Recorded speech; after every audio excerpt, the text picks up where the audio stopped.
विश्व में शांति का अद्भुत संदेश देता है। मानव के भीतर विराजमान उस ब्रह्म की ज्योति का दर्शन कराने के लिए जब हमारे भीतर प्रेरणा जागती है तो अंधकार अपने आप टूटता है। भगवान ने कहा मई सर्वमिदं प्रोतम, मैं सबके भीतर विराजमान हूं। कैसे विराजमान हूं? जैसे मणियों के बीच में सूत्र विराजमान होता है। कहा महाराज एक ही मार्ग से सब लोग चलेंगे क्या? बहुत अच्छा है। यानी अध्यात्म में डेमोक्रेसी सबसे पहले हिंदू धर्म में आई। दूसरे धर्मों के लोग कहते नहीं हमारा धर्म नहीं मानोगे तो तुम काफर। कई बार तलवार से गर्दन उड़ा देता है। कई बार दूसरे लोग धर्म कहते हैं कि नहीं एक ही मार्ग है, अन्य मार्ग नहीं।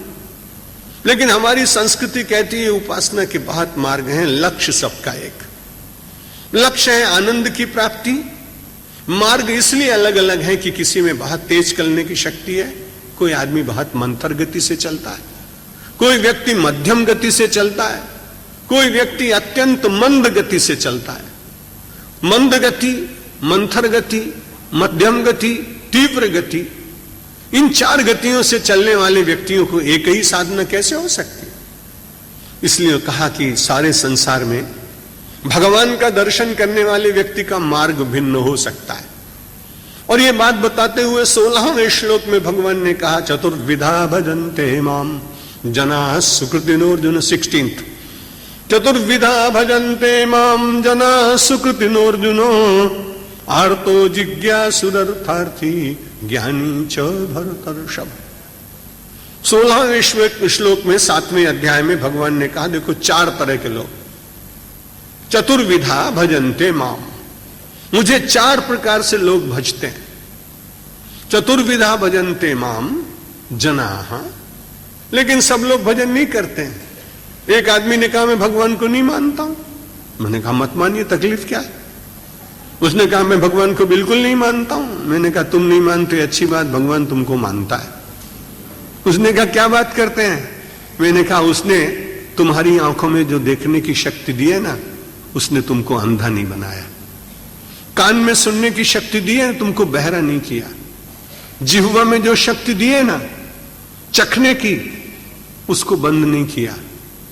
और ये सारी जितनी शक्तियां हैं किसी देवता के द्वारा आती हैं।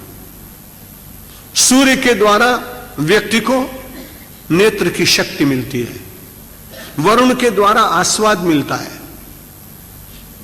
पृथ्वी के द्वारा गंध मिलती है, और इन सब के ऊपर नियंत्रण है परमात्मा का। इसलिए तुम परमात्मा को नहीं मानते हो, बहुत अच्छी बात।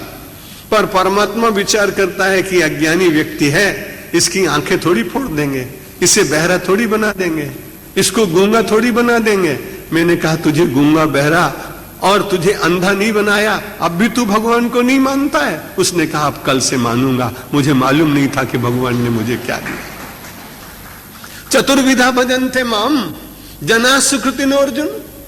भगवान ने कहा कि भाई किसी मार्ग से जाओ। जो सुकृति लोग होते हैं वो भगवान का स्मरण करते हैं, जिनका थोड़ा सा पुण्य है।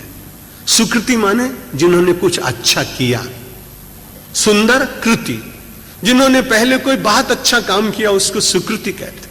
आप सब बड़े पुण्यशाली सुकृति।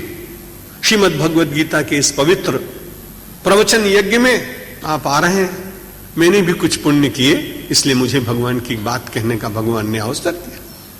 तो जब सुकृति हो गए तो भगवान की ओर चलते हैं। अब जब चलते हैं तो सब लोग एक साथ चले तो ठीक भी नहीं, फिर तो बड़ा मुश्किल है। इतना ट्रैफिक जैम हो जाए कि आपको रेडियो से सुनना पड़े कि कौन से रास्ते को बदलें, कहां डाइवर्शन। इसलिए भगवान ने चार मार्ग बता दिए कि जो सुकृति लोग होते हैं वो चार मार्ग पर चलते हैं, और सबकी मानसिक स्थिति भी भिन्न भिन्न होती। आर्तो जिज्ञासु अर्थार्थी ज्ञानी।